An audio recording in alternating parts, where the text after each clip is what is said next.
কোরআনে সূরা আম্বিয়ার মধ্যে একটা কথা আছে, আওয়ালাম ইয়ারাল্লাযীনা কাফারু আন্না আস-সামাওয়াতি ওয়াল আরদা কানাতা রাতকান ফাফাতাকনাহুমা।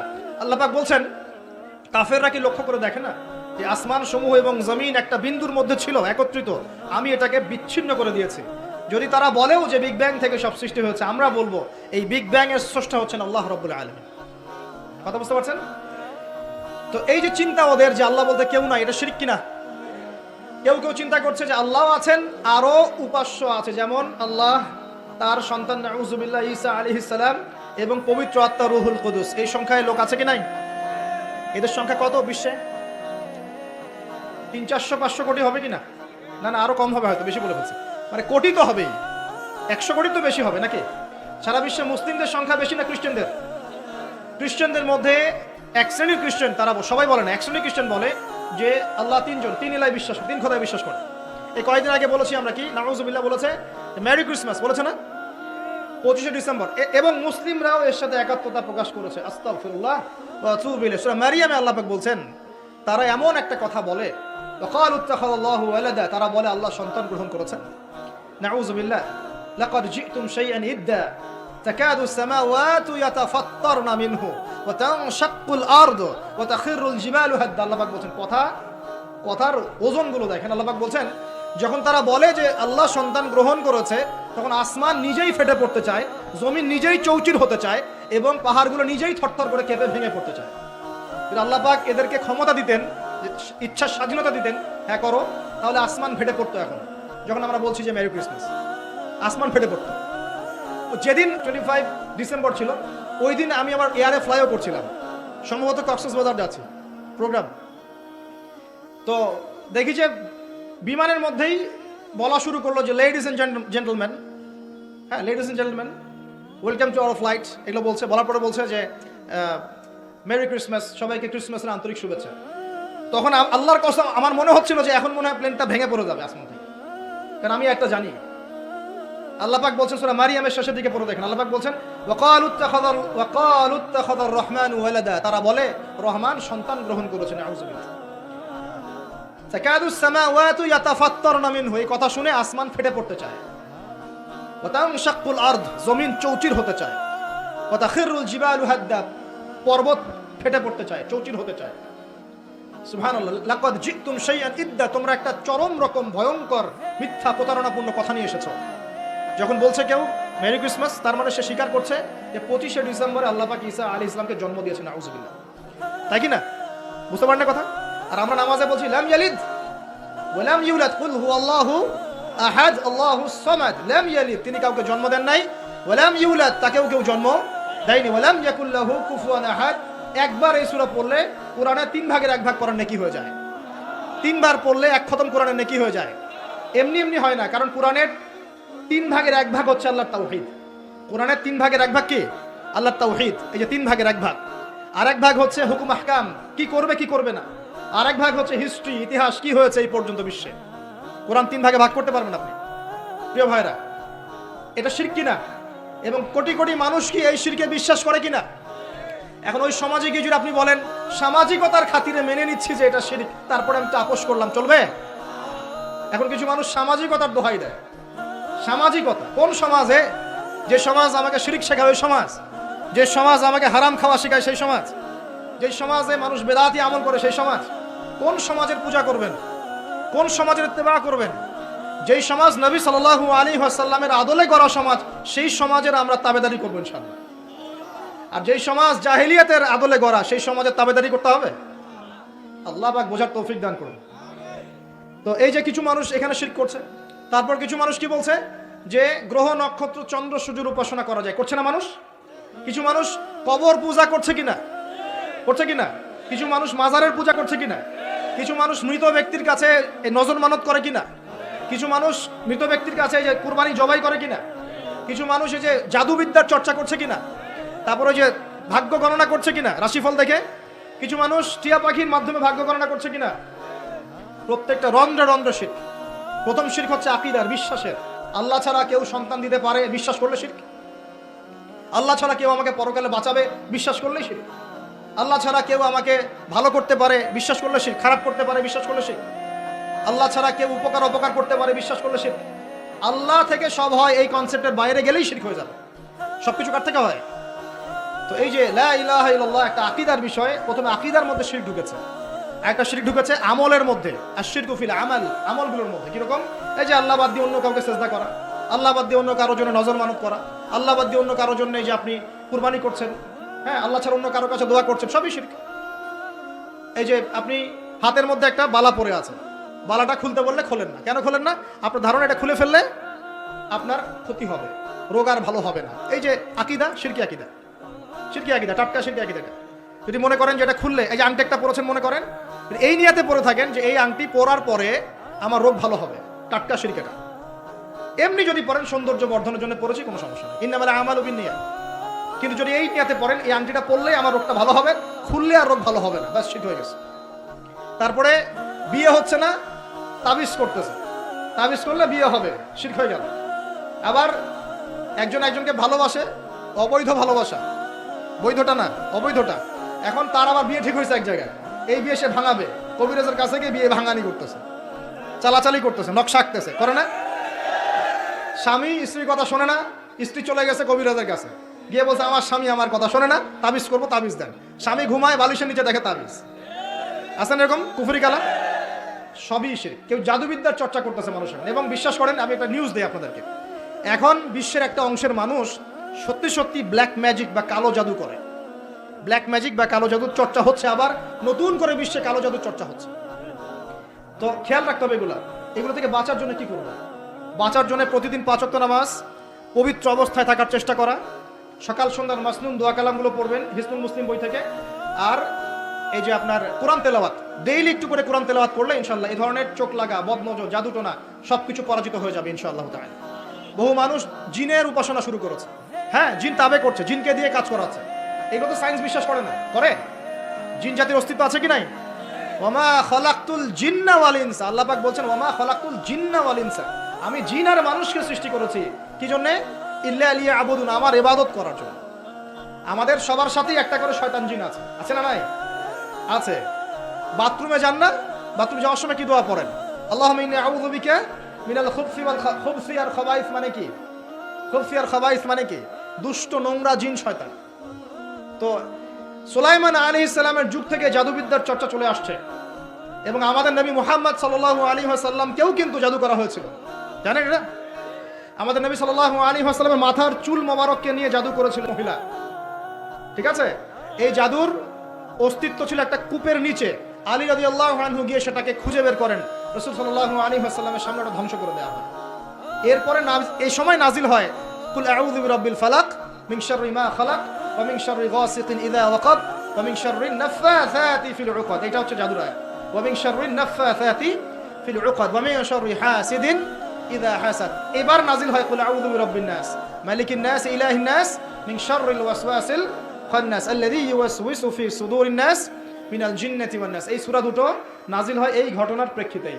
আমরা তো শানে নজুল অনেকে জানি না, তো এগুলো এখন শিরকি আকীদা আমাদের সমাজে চলছে। আবার একটা কি, কথার মধ্যে শিরক চলছে, কথা। আমরা বলছি আমরাই সমস্ত ক্ষমতার অধিকারী, বলছে কি না? এরকম কথা শোনা যায় না? আর তাবারাকাল্লাযী বিয়াদিহিল মুলক মানে কি? বরকতময় সেই সত্তা যার হাতে সমস্ত ক্ষমতা, রাজত্ব। তাবারাকাল্লাযী বিয়াদিহিল মুলক, তিনি বরকতময় সত্তা যার হাতে সমস্ত ক্ষমতা। আমরা বলি লা হাওলা ওয়ালা কুওয়াতা ইল্লা বিল্লাহ, কোনো শক্তি সামর্থ্য নাই কে ছাড়া? আল্লাহ ছাড়া। আর আমরা এদিকে বলছি সমস্ত ক্ষমতা আমাদের হাতে। এটা কি শিরক হচ্ছে না? শিরক হচ্ছে। আমরা বলি, অনেক সময় বলে ফেলি, ভাই কেমন আছেন? হ্যাঁ ভাই আপনার দোয়ায় ভালো আছে। আপনি কি আমার দোয়ায় ভালো আছেন? আপনাকে বলতে হবে যে আলহামদুলিল্লাহ, আল্লাহর ইচ্ছায় অতঃপর আপনার দোয়ায় ভালো আছে। কথা খুব সাবধানে, আলহামদুলিল্লাহ আল্লাহর ইচ্ছায় এবং অতঃপর আপনার দোয়ায় ভালো আছে। অতঃপর বলতে হবে, অতঃপর, এবং না, অতঃপর। বলছে মা কেমন আছে? ভালো আছে, ডাক্তার ভালো ছিল, না হলে মাকে বাঁচানো যেত না, ব্যাস শিরক হয়ে গেল। বলছে নৌকাটা ডুবে যাচ্ছিল, মাঝি ভালো ছিল, না হলে নৌকা ডুবে যেত। ড্রাইভারটা ভালো ছিল, না হলে রাস্তায় নির্ঘাত অ্যাক্সিডেন্ট হতো। এইটা কথা আমরা চলতে ফিরতে শিরক করতেছি। এই যে মেয়ে ছেলেরা বল তোমাকে ছাড়া বাঁচবো না, বাঁচিয়েন না, বেঁচে থাকে কি হবে আপনার? যদি একটা মেয়ের জন্য জীবন দিয়ে দেন, তাহলে আল্লাহর জমিনে আপনি আল্লাহর জন্য কি করবেন? তো এই যে অনেক গানও আছে, দেখবেন অনেক গানের লিরিক্সগুলো, ম্যাক্সিমাম গানের লিরিক্সের মধ্যে দেখবেন শিরকি কথা আছে, খেয়াল করে দেখবেন। ম্যাক্সিমাম গানের লিরিক্সের মধ্যে শিরকি কথা আছে। হ্যাঁ, এই চাঁদ তোমাকে দিয়ে দিলাম, চাঁদ তোর বাপের। হ্যাঁ, তোমার জন্য তারা ছিনিয়ে এনে নিব, তারা কি তোর বাপের? তারা চাইলে ছিনিয়ে আনতে পারবে। মানে অনেক ক্ষেত্রে শিরক হচ্ছে। অনেকে দেখা যায় তোমার জন্য মরতে পারি, এরকম কথা। আমি আসলে গানের লিরিক্স আমি বলতে পারবো না, কারণ এগুলো অনেক আগের কথা, যে জীবনে হয়তো যখন অনেক ছোট ছিলাম তখন হয়তো গান টান কানে আসতো আর কি। তো ওই লিরিক্সটা এখন মনে নাই, কিন্তু আপনারা একটু খেয়াল করে দেখবেন অনেক গানের লিরিক্স আছে এগুলো কিন্তু শিরকি কথা, আল্লাহর সাথে দ্রোহিতা হচ্ছে কি না? তো এই কথায় তিনটা ক্ষেত্র বললাম, কথায়, কাজে এবং চিন্তায়। এই তিনটা ক্ষেত্রে মুসলিম সমাজের মধ্যে এখন শিরক বিরাজ করছে। এটা আমাদের উম্মতের সবচেয়ে বড় সমস্যা এখন। আল্লাহ পাক আমাদের সবাইকে শিরক মুক্ত আমল করার তৌফিক এনায়েত করুন, সকলে বলে আমিন। তাহলে কি করতে হবে? আমি কয়েকটা বই পড়ার পরামর্শ দিচ্ছি। কিতাবুত তাওহীদ একটা বই আছে, শিরক সম্পর্কে অনেক বিস্তারিত আলোচনা করা আছে, এটা পড়তে পারেন। তারপরে কোরআন সুন্নাহর আলোকে ইসলামী আকীদা একটা বই আছে, এটা পড়তে পারেন। আকীদা তাহাভিয়াটা পড়তে পারেন। আর শিরক সম্পর্কে আরো অনেক বইপত্র বাজারে বের হয়েছে, শিরক কি ও কেন ইত্যাদি টাইপের। এগুলো পড়লে আপনি শিরকের ধারণা পাবেন ইনশাআল্লাহ তাআলা। আল্লাহ পাক আমাদের সবাইকে শিরক মুক্ত আমল করার তৌফিক এনায়েত করুন, সকলেই বলি আমিন। আর একটা কথা বলি শিরক সম্পর্কে, সেটা হলো আধুনিক সময়ে কিন্তু নতুন একটা শিরক চালু হয়েছে, এটা শুনে রাখেন। সেটা কি? আল্লাহর যত হালাল আছে এগুলোকে মানুষ হারাম করছে দিন দিন, আর আল্লাহ পাকের হারামগুলোকে হালাল করছে দিন দিন। এটা কিন্তু একটা শিরকি আকীদা, এটাও কিন্তু শিরক, জানেন? ইত্তাখাযু আহবারহুম ওয়া রুহবানাহুম আরবাবা মিন দুনিল্লাহ। তারা ধর্মনেতা এবং সমাজ নেতাদেরকে রবের আসনে বসিয়েছিল। এখন আলী ইবনে হাতেম তিনি বলছেন রাদিয়াল্লাহু আনহু যে আমরা তো আমাদের ধর্মনেতা বা সামাজিক নেতাদের তো পূজা করি না। তখন নবী সাল্লাল্লাহু আলাইহি ওয়াসাল্লাম বলছেন তারা কি আল্লাহর হালালকে হারাম করে দেয় না? তোমরা কি তা মেনে নাও না? আবার তারা কি আল্লাহর হারামকে হালাল করে ফেলে না? তোমরা কি তা মেনে নাও না? তখন তিনি বলছেন বেলা ইয়া রাসূলুল্লাহ, এটা তো আমরা করি। তখন নবী সাল্লাল্লাহু আলাইহি ওয়াসাল্লাম বলছেন তিলকা ইবাদাতুহুম, এটাই তো ওদের ইবাদত করা। কেউ যদি আল্লাহর হালালকে হারাম করে আর আমরা তা মেনে নেই, আমরা ওদের ইবাদত করছি। কেউ যদি আল্লাহর হারামকে হালাল করে নেয়, হালালকে হারাম করে নেয়, আমরা তার কথা মেনে নেই, তাহলে আমরা তার ইবাদত করছি। আল্লাহ পাক আমাদেরকে এই ধরনের শিরক থেকে বাঁচার তৌফিক দান করুন। আরেকটা সমস্যা বলে শেষ করছি, উম্মার মানে দুর্দশার অন্যতম একটা কারণ, সেটা হলো বেদাত। এটুকু বলে একটু বসেন, 10 মিনিট সময় নেব, এটা একটা ইম্পর্টেন্ট টপিক, এটা একটু বুঝতে হবে, খুব ইম্পর্টেন্ট। এই কারণে উম্মার মধ্যে অনেক ফাসাদ সৃষ্টি হয়েছে, ফিতনা সৃষ্টি হয়েছে, এবং মানুষ নবীর সুন্নত থেকে মুখ ফিরিয়ে এখন সব বেদাতি আমল করা শুরু করেছে। আর এই বেদাতগুলোকে মানুষ সামাজিকতা বলে চালিয়ে। নবী সাল্লাল্লাহু আলাইহি ওয়াসাল্লামের সুন্নাহ মানে আল্লাহ পাক কোরআন নাজিল করেছেন, তার রাসূলের হাদিস আছে আমাদের সামনে। কোরআন এবং হাদিস নবী যেভাবে আমল করেছেন আমরা সেভাবে আমল করি, এর নাম সুন্নাহ। সাহাবায়ে কেরাম রাদিয়াল্লাহু আনহুম যেভাবে করেছেন আমরা সেটা করি, এর নাম সুন্নাহ। মানে নবী সাল্লাল্লাহু আলাইহি ওয়াসাল্লাম বলছেন মাই ইয়াইশ মিনকুম বা'দি, তোমাদের মধ্যে আমার পরে যারা বেঁচে থাকবে, ফাসায়ারা ইখতিলাফান কাসীরা, তোমাদের মধ্যে যারা বেঁচে থাকবে আমার পর তারা দেখবে অনেক ইখতিলাফ চলছে সমাজের মধ্যে। তো আলাইকুম বিসুন্নতি ওয়া সুন্নতি খুলাফায়ে রাশিদিন মাহদিন মিন বা'দি, তখন তোমাদের কাজ হবে আমার সুন্নতকে আঁকড়ে ধরে থাকা এবং আমার হেদায়েত প্রাপ্ত খুলাফায়ে রাশিদা সাহাবায়ে কেরাম তাদের সুন্নতকে আঁকড়ে ধরে থাকা। এই সুন্নতের বাইরে যে কোনো কাজ, যে কোনো আকীদা, যে কোনো মতবাদ, এগুলো সবই বেদাত বলে গণ্য হবে। আল্লাহ পাক আমাদেরকে বোঝার তৌফিক দান করুন। যেমন তাওহীদে থাকতে হবে, শিরক করা যাবে না, ঠিক তেমনি সুন্নতে থাকতে হবে, বেদাত করা যাবে না।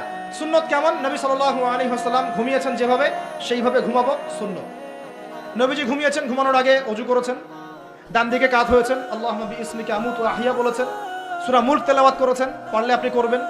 আয়াতুল কুরসি পড়েছেন, সূরা বাকারার শেষের 3টা আয়াত পড়েছেন, হ্যাঁ 33 বার সুবহানাল্লাহ, 33 বার আলহামদুলিল্লাহ, 34 বার আল্লাহু আকবার পড়েছেন, ঘুমিয়ে গেছেন। এখন যদি নবীর সুন্নাহ মতো ঘুমাই, এই ঘুমটাও নেকির কাজ হবে ইনশাআল্লাহ। এখন যদি ঘুমানোর নতুন কোনো তরিকা আমি বের করি, তাহলে নবীর সুন্নতের বাইরে বেদাত হয়ে যাবে। বেদাত শব্দের অর্থ হচ্ছে নতুন আবিষ্কার। বেদাত শব্দের অর্থ হচ্ছে নতুন আবিষ্কার। সুন্নাহ মানে যেমন আদর্শ, রীতি, আল্লাহ পাকেরও সুন্নত আছে, নবী সাল্লাল্লাহু আলাইহি ওয়াসাল্লামেরও সুন্নত আছে, আমরা তার সুন্নত মেনে জীবন করবো ইনশাআল্লাহ। আল্লাহ পাক তৌফিক দান করুন। ঠিক তাওহীদের বিপরীত যেমন শিরক থাকে, সুন্নতের বিপরীত থাকে কি? বেদাত, মানে নতুন আবিষ্কার। এটাকে দুই ভাগে ভাগ করা যায়, খেয়াল করি একটু আমার দিকে। কয় ভাগে ভাগ করা যায়? দুই ভাগ। একটা হচ্ছে দুনিয়াবি ক্ষেত্রে নতুন আবিষ্কার, একটা দিনের ক্ষেত্রে নতুন আবিষ্কার। দুনিয়াবি ক্ষেত্রে মানে কি? এই যে মোবাইল ফোন আপনার হাতে আছে, এই মোবাইল ফোন কি রাসূলের যুগে ছিল? সাহাবীদের যুগে ছিল? এই যে লাইটিং করেছি, নবীর যুগে এরকম লাইট ছিল? মাইকে কথা বলছি, নবীর যুগে মাইক ছিল? এরোপ্লেন, আমরা এয়ারক্রাফটে সফর করছি, নবীর যুগে এয়ারক্রাফট ছিল?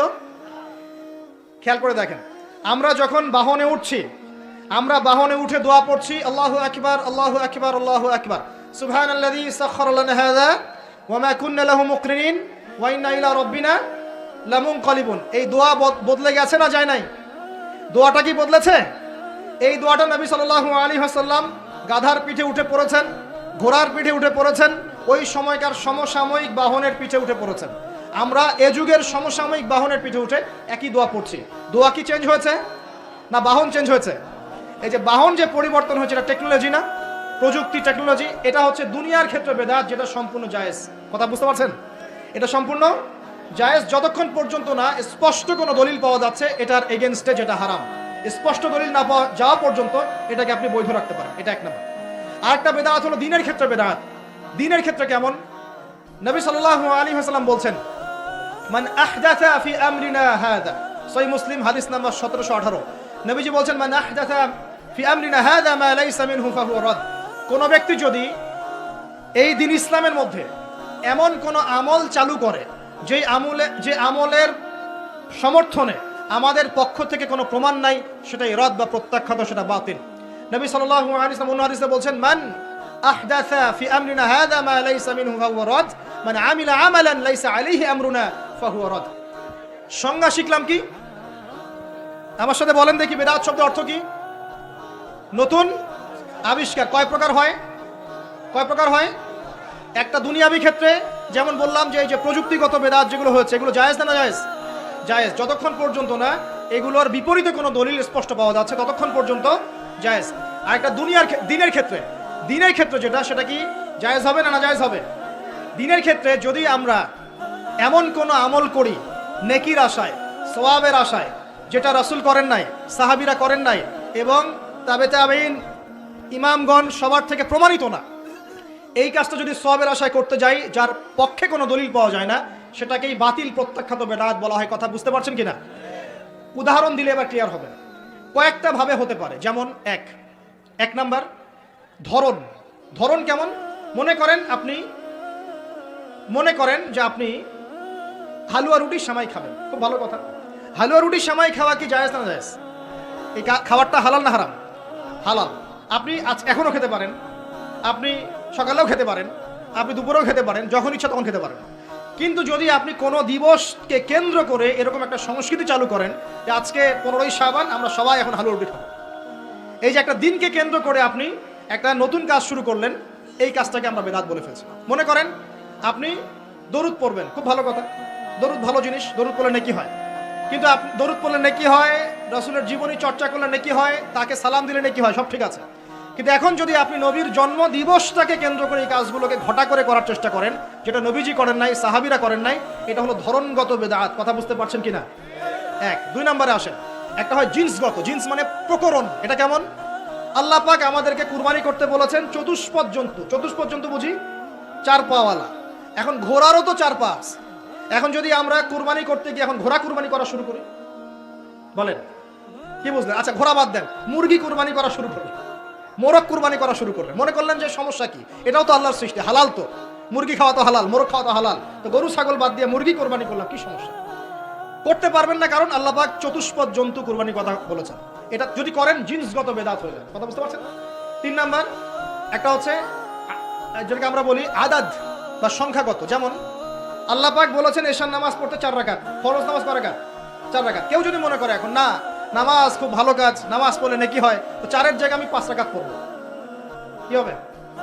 ফজরের নামাজ 2 রাকাত ফরজ। আর কেউ যদি মনে করে নামাজ তো খুব ভালো জিনিস, ভালো কাজ পড়লে কি সমস্যা, নামাজ তো পড়লে নেকি হয়, 2 রাকাত পড়লে নেকি হয়, 4 রাকাত পড়লে আরো বেশি নেকি হয়, আর 4 রাকাত পড়া শুরু করলো, কি হবে? গ্রহণযোগ্য না বাতিল? এটা হলো আপনার এই যে সংখ্যাগত একটা বেদাত হয়ে গেল। কথা বুঝতে পারছেন? আরেকটা হচ্ছে আপনার স্থানগত বেদাত। স্থানগত কেমন? তাওয়াফ করতে হয় কোথায়? মাতাফে। কোথায় তাওয়াফ করে? মাতাফে। হজ করে কোথায়? আরাফার মাঠে। আমরা যদি মনে করি না আজকে আমরা লাঙ্গলকোটে হজ করবো, এখানে একটা কাবা বানাবো, এখানেই হজের সব সিস্টেম করবো, এখানেই তাওয়াফ হবে, এটা হবে কি? স্থানগত বাতিল একটা কাজ, স্থানগত বেদাত। তাওয়াফ করতে হয় মাতাফে। মাতাফে অনেক ভিড়, তাওয়াফ করার জায়গা নাই। কেউ মনে করলো না আমি হারাম শরীফের পিছন দিক থেকে তাওয়াফ করে আসি, 7 বার চক্কর দিয়ে আসে, হবে? স্থানগত বেদাত। এরকম করে সংখ্যাগত, ধরনগত, স্থানগত, প্রকরণগত বেদাত হতে পারে।